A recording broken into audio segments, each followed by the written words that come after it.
Theresa May refused to deny Boris Johnson was unsackable amid a growing mutiny within her own cabinet over Brexit. The Prime Minister swept aside claims senior Conservatives were divided over Brexit, despite Foreign Secretary Mr Johnson's incendiary interventions on the eve of the Conservative Party conference. Speaking on the Andrew Marr Show on Sunday, Mrs May insisted her cabinet was united behind her vision for Britain, despite renewed feuding from ministers.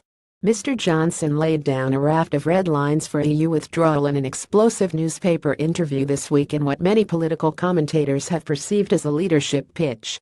Foreign Secretary Boris Johnson and Prime Minister Theresa May are at war over the party's Brexit policy. The Prime Minister claimed her cabinet colleague was absolutely behind the plan for Brexit, which she set out in a speech in the Italian city of Florence last week. But when asked whether he was unsackable, Mrs May laughed and sidestepped the question, saying voters were not interested in the jobs of senior Conservatives. May's pledge to freeze tuition fees' desperate attempt to win votes. She also declined to answer whether she would resign as Prime Minister if she fails to secure a Brexit deal with the European Union and the UK crashes out without agreement on a future relationship in 2019. Mrs May told BBC One's Andrew Marr Show, "What I have is a cabinet that are united in the mission of this government, and that is what you will see this week." The comments come after Mr Johnson laid down a raft of red lines for EU withdrawal, including an insistence that a transition phase must not last a second more than 2 years. Prime Minister Theresa May and husband Philip arrive in Manchester ahead of the Conservative Party conference. FGD Images. Mrs May also pledged to say sorry to activists for the party's performance in June's snap election, when she addresses the Conservatives' National Convention in Manchester this week. But asked whether her decision to call the poll 3 years early was a mistake, she replied, "No.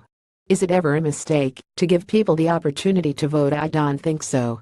I have been very clear that I called the election, I led the election, I take the responsibility, and I'm sorry that some very good members of Parliament lost their seats, and some very good candidates didn't gain seats."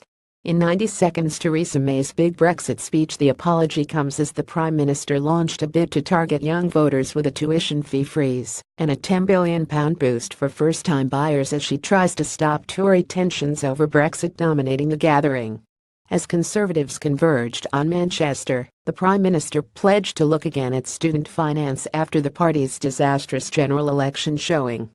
Attempting to shift the focus from Brexit to a good news domestic agenda, Mrs May announced that tuition fees will be frozen at the current £9,250 level until 2019, rather than increase with inflation by £250. "I have spoken to my members of Parliament and I will be speaking later today to the party activists." Mrs May said that the message she took from the election was that Tories need to listen to voters, who appeared to feel even more keenly than she had realized the pressures which she identified when she came into power, promising to help the just about managing. Tory party chairman Sir Patrick McLaughlin said there was always chitter-chatter about the leadership at conference time, but Mrs May was a strong leader and is the right person to take this country forward and lead the Brexit talks. Asked about reports that Mr Johnson believes Mrs May has a year at most left in the job, Sir Patrick told LBC Radio, "I have not seen Boris' comments. If he said that, I don't think that's right. I think she is the person that is right for the Brexit negotiations, which are very important.